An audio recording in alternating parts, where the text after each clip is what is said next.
ఆనాడున్న ముఖ్యమంత్రి కేసీఆర్ గారు 10 సంవత్సరాల అధికారంలో ఉన్న కాలంలో నాకు తెలిసి సబ్జెక్ట్ కరెక్షన్ ఒకటి అటు ఇటుగా 36 మంది ఎమ్మెల్యేలను పార్టీలో చేర్చుకున్నారు. 36 మంది, ఒకటి కాదు రెండు కాదు, 10 సంవత్సరాల కాలంలో 2 టర్మ్స్లలో కాంగ్రెస్ పార్టీ వాళ్ళను చేర్చుకున్నారు, వైఎస్ఆర్సీపీని చేర్చుకున్నారు, తెలుగుదేశంను చేర్చుకున్నారు, బీఎస్పీని చేర్చుకున్నారు, సిపిఐని కూడా చేర్చుకున్నారు. 36 మంది ఎమ్మెల్యేలను చేర్చుకున్నారు. అందులో 2 మంత్రులు కూడా చేశారు. మొదటి విడత శ్రీనివాస్ యాదవ్ మంత్రిగా చేశారు, రెండవ విడత సబితా ఇంద్రారెడ్డి గారిని మంత్రి చేశారు. ఆ 36 మందిలో ఏ ఒక్కరు కూడా రాజీనామా చేయలేదు. ఆ 36 మందిలో ఏ ఒక్కరు కూడా డిస్క్వాలిఫై కాలేదు. కానీ ఈరోజు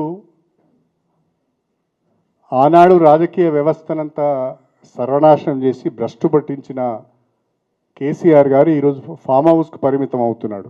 నేను అడుగుతున్న కేసీఆర్ గారిని, అసలు మీరు చెప్పండి కేసీఆర్ గారు, ఆనాడు మీరు పార్టీ ఫిరాయింపులను ప్రోత్సహించి చేర్చుకున్న వాళ్ళందరితో ఎందుకు రాజీనామా చేయించలేదు?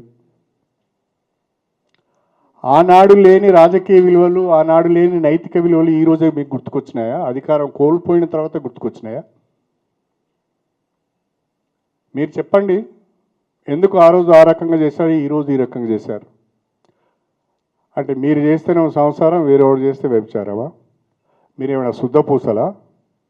ఆగం చేసినంత, తెలంగాణను ఆగం చేసినంత మీరే కదా. సరే, ఏది ఏమైనా మీరు సుప్రీంకోర్టుకు వెళ్ళారు. సుప్రీంకోర్టు నుంచి ఒక తీర్పు వచ్చింది. ఆ స్పీకర్ గారిని 3 మాసాల లోపల నిర్ణయం తీసుకోమని చెప్పారు. It's not direction. వారు ఏమన్నారు? స్పీకర్ గారు 3 మాసాల లోపల ఈ పిటిషన్లను డిస్పోజ్ చేయాలి, నిర్ణయం తీసుకోవాలన్నారు. స్పీకర్ గారు మా అందరికి కూడా నోటీసులు ఇచ్చారు.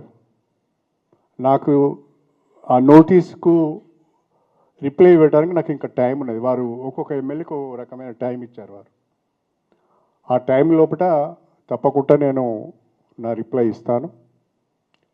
కాకపోతే ఏంటి అంటే,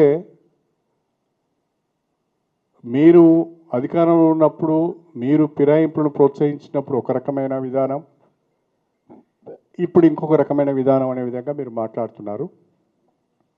పార్టీ విధానాలు ఎప్పటికీ ఒకే రకంగా ఉండాలి, ఉంటే మంచిది అనేది నా అభిప్రాయం.